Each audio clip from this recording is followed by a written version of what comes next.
This morning, Utah wildlife experts are dealing with a troubling poaching problem. New data from the State Department of Wildlife shows over 1,100 animals were illegally killed in Utah last year. Now, that's almost 100 more than 2020.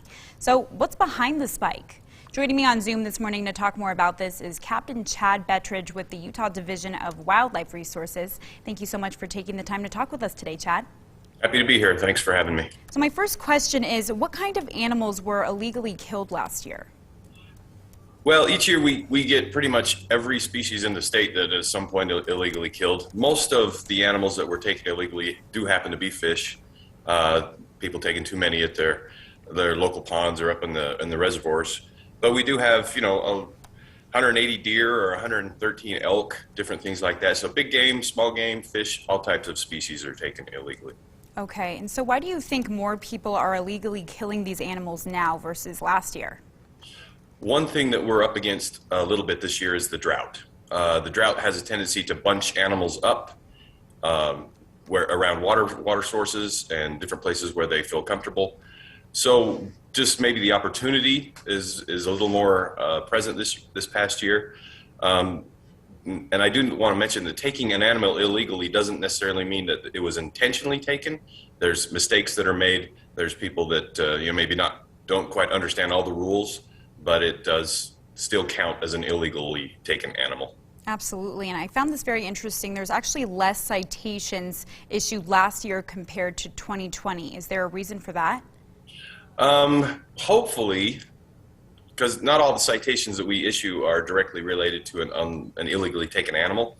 So hopefully the people do, have a tendency to study guidebooks and try to learn the rules, and which cause the citations to go down a little bit. But we're kind of right in that same kind of number that we usually are at, but hopefully it is trending down.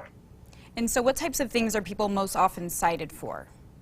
The most often cited situation we run into are people with the incorrect license, or it's expired, or things like that. So licensing is the number one citation that our officers run into, and we just encourage people to either talk to officers or read guidebooks. Our guidebooks are available online on our website, and you can get all the rules you ever wanted to know about the activities that you want to participate in. Yeah, there's a lot there, so definitely just brushing up on that. In terms of how people can report if they see something, either illegal or maybe suspicious, how can they do that?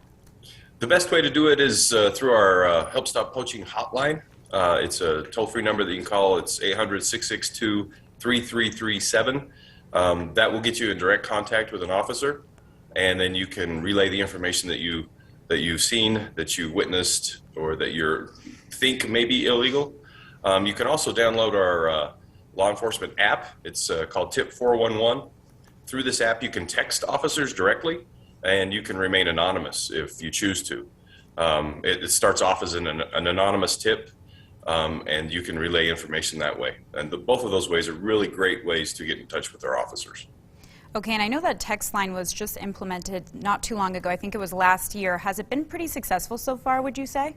I think it has. I think we're up in like 480 some odd text messages from the public that we've received.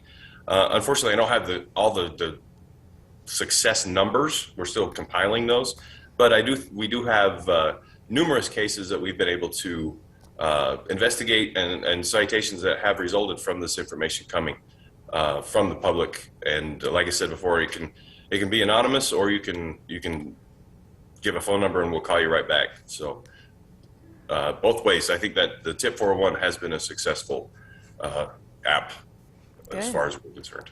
Lots of options there. Well, thank you so much for your time, and we have all the information about what is and isn't allowed on our website at abc4.com/GMU. But thank you again, Chad, for all this information. Super helpful this morning. Have a good day.